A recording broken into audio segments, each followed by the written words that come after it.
This is Dave Meltzer with Entrepreneurs, the Playbook, and I have an entrepreneur who has been, as I talk about quantum nature, he's quantumly an entrepreneur, grew up in an entrepreneurial family, down in a collective consciousness in Oklahoma.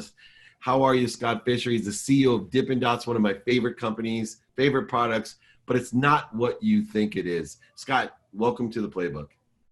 Oh, I appreciate it, man. I appreciate you bringing me on for this interview and appreciate your time. I'm super excited about it.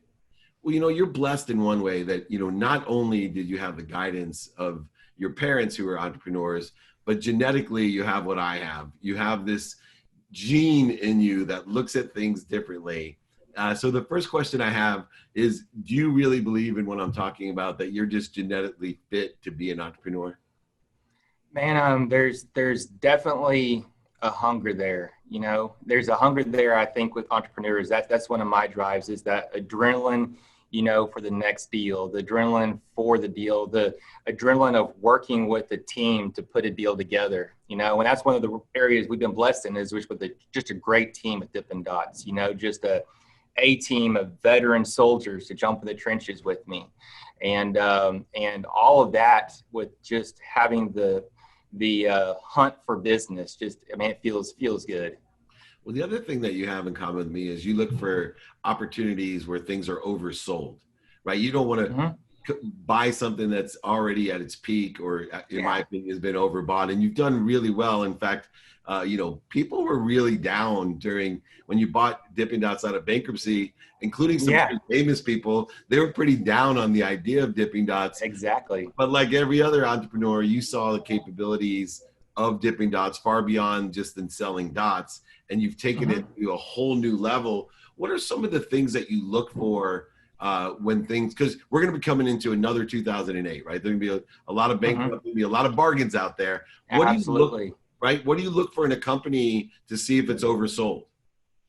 Yeah, no, you're absolutely right. And Dippin Dots was kind of the underdog in that fight back in 2012, following 2008 economic downturn. And it was a Cinderella story. And you're exactly right. It's like Buffett's saying, be fearful when others are greedy, and greedy when others are fearful. That's exactly right. And we never look for the real good deals. We never look to buy a company when they're at their prime, because you're not going to get that much value. What we always look for is the right opportunities, the puzzles that are good puzzles, but may just have the pieces in the wrong places. And all it takes is us moving those pieces of the puzzle around, capitalizing it, and turning it into a good thing. And the same way we had it in 2012 with Dippin Dots, we have a pipeline that we use for acquisitions. We have a lot of the same filters in place, to where it goes through those filters, and it's going to be it's an undervalued asset that we can add value to. And a lot of those times, those are the type of deals that we look for. Yeah, it's amazing. So many people see things where other people don't. And one of the areas that you've been very successful in is you saw Dippin Dots not just as a retail store, but as intellectual property. And intellectual property in the cryogenic freezing of ice cream, it can be utilized in a variety of different places that may actually be more valuable in the long run than even the retail locations, especially considering what's happened, here with the COVID and things, here, of course, because of your vision, because of your belief and your faith, and I believe this genetic side of being able to see things where people don't, you may actually accelerate through a time where many retailers and competitors of yours are just going to crash and burn. What does that take? Did you guys actually see the IP as an opportunity when you took it out of bankruptcy way back when Spicer and everybody was saying Dippin Dots had no future? He's a funny dude. That was some fun stuff. Yeah. No, I saw this. I felt there's some marketability to it, but I didn't know what the market was with that, and I think it's important for any business, especially a business that has generational brand equity, like Dippin Dots. The parents were enjoying the product in parks, and then they think their kids have that same experience. So there's generational brand equity, but market changes. The market won't stay the same past 2-3 generations. So I think it's important for any brand, any entrepreneur, any business to be able to be fluid with the market and adjust with it. And sometimes that takes thinking outside of the box. And with Dippin Dots, I found out after the acquisition that we had the trade secrets to cryogenically freeze stuff, and I was like, oh man, there has to be some money in that stuff, I mean, to be able to cryogenically freeze stuff. Right. Just Walt Disney can't be the only one that wants to be cryogenically frozen. Yeah, exactly. It has to be marketable. I mean, it sounds fun and it has to have a market to it. So we started doing it for pharmaceutical companies. They were having us build our processes for them so they could cryogenically freeze the ingredients to their drugs. And so I saw a market there. I said, let's go out with a press release. So we went out there with a press release. We had the sex appeal of the Dippin Dots brand equity, tied to cryogenics. It hit their front page of the USA Today. And I started doing speaking engagements on the cryogenics business, and the business came to us. And we had people, companies from the plant-based meat segment come to us and give us ingredients such as oils and have us use our cryogenic process to cryogenically freeze those oils to come out as pellets. And those cryogenically frozen beads of pellets and oils became simulated fats for meats. And as the plant-based meat segment grew, so did our business. And we net so much off of that because there's really no cost. We're just using our cryogenic process to be a manufacturer of these ingredients that we're the sole provider on for a lot of these large groups. And when COVID hit, so did the grocery segment, and these groups that are in the grocery segments just started their stock prices has kept to snowball. And then as did our demand to supply. And it became a really, really big segment of our business. And that's why I was telling our guys, I said, if, we're in a seasonal business with Dippin Dots, and we're tied to ice cream, tied to the parks. And that's important, but if we can diversify our company by just 10% a year, then we diversify our risk exposure, diversify our revenue stream, cost of goods sold, seasonality, et cetera, et cetera, et cetera. So we started to go off in the cryogenic side. And once we made it public, the business really came to us, and we found the markets that we could use those cryogenics for, the intellectual property and the trade secrets and our institutional knowledge, experiential knowledge in that segment of business. And then it just started to snowball. And now that's a really large piece of our business. And from a net perspective, it's probably our largest. You're so incredible, because one of the things that I tout myself and brand myself as is a ferocious Buddha.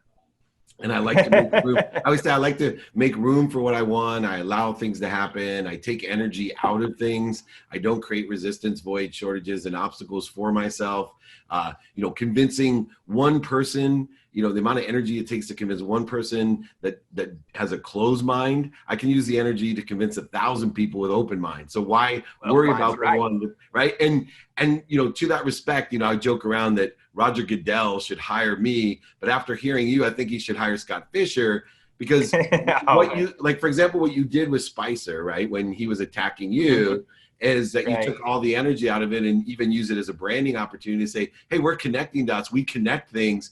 We don't separate things, and utilize that. And I think, with Barstool Sports and Roger Goodell, if you follow that at all, he falls right into Portnoy's. Portnoy, is like Spicer, but Roger Goodell, he's no Scott Fischer, right? He just plays into his hand and he creates more obstacles, voids, and shortages, and he creates more distance for himself, where if he just would take the same approach, if Roger Goodell's listening, which sometimes he does, by the way, you should take the connect the dots, the Dippin Dots approach, and hire my man Scott, because he's a true ferocious Buddha, an entrepreneur.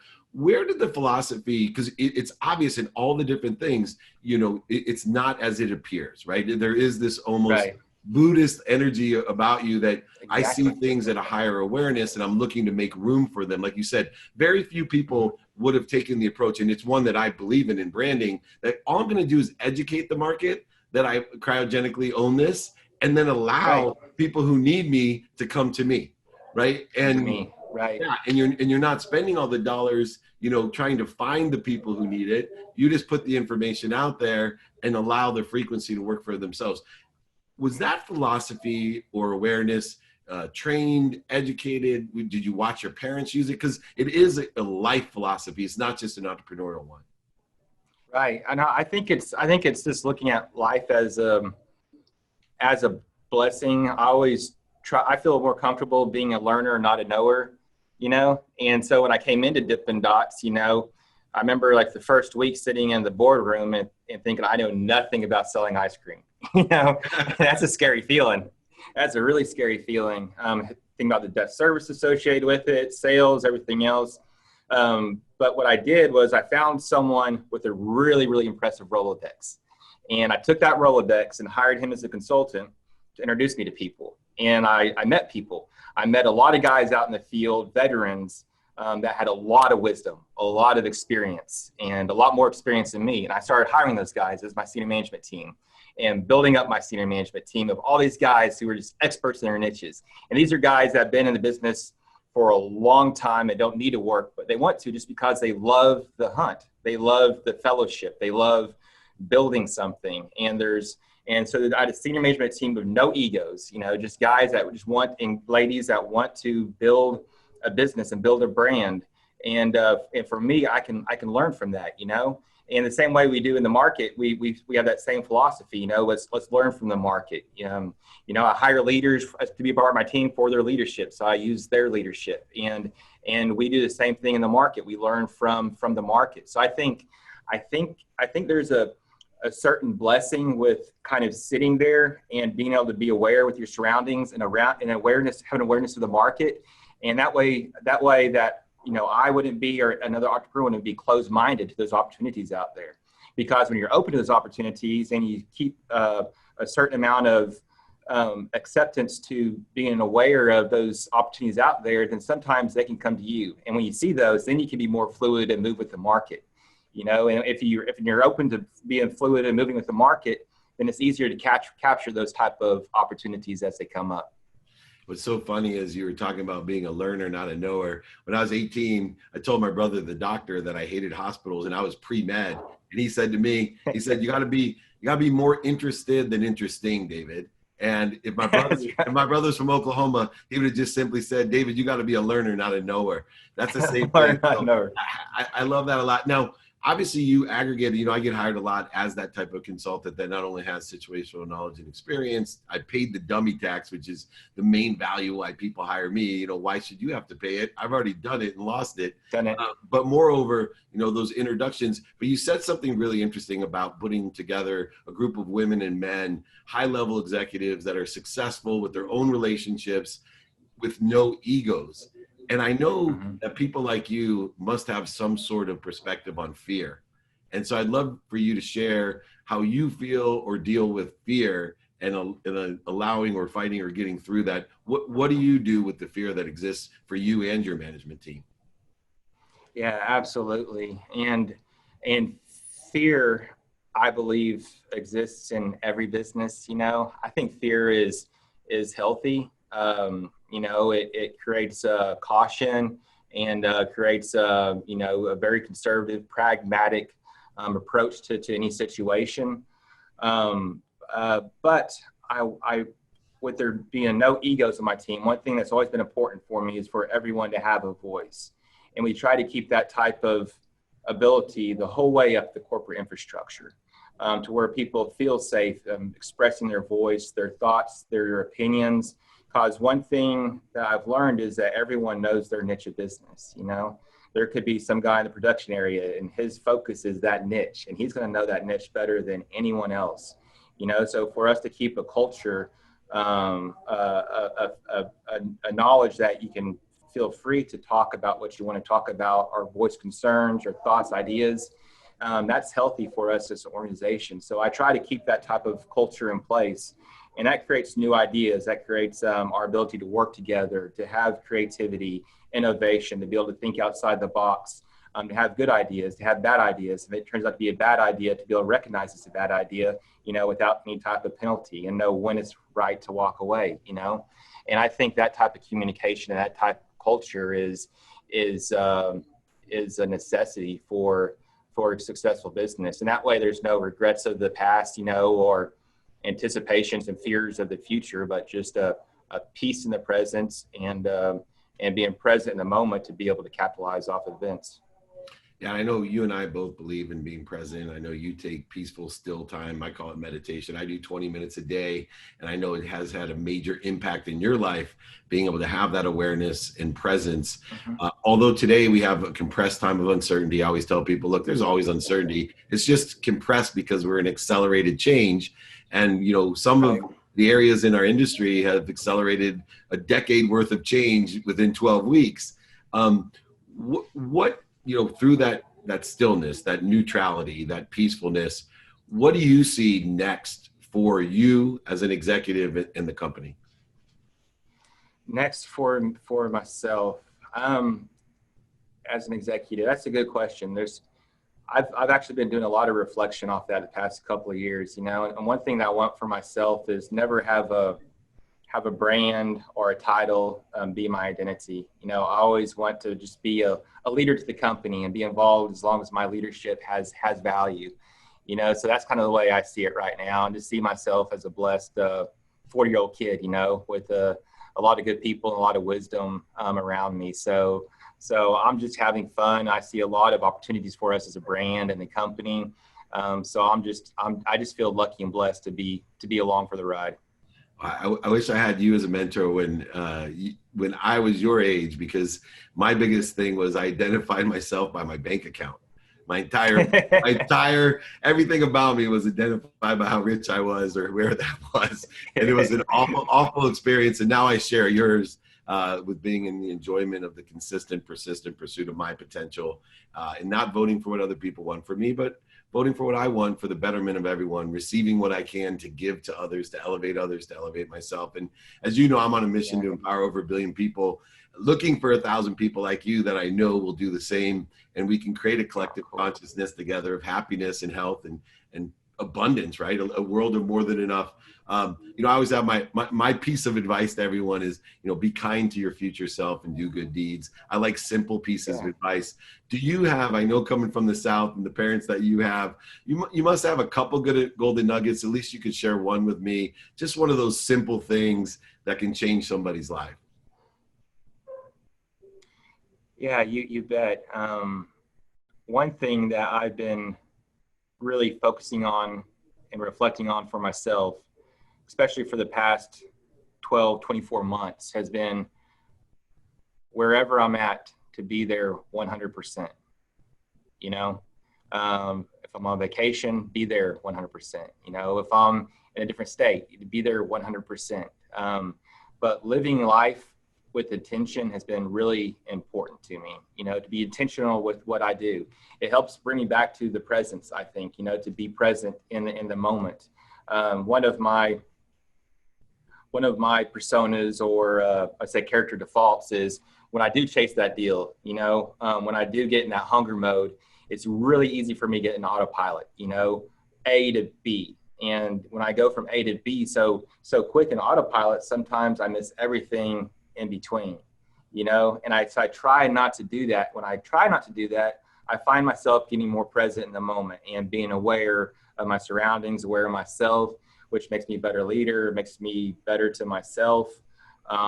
It just makes me happier, and I think a better me, so that's something that I try to do all the time. And by being intentional with something that I'm doing each day, and if I'm somewhere doing something, to be there, 100%.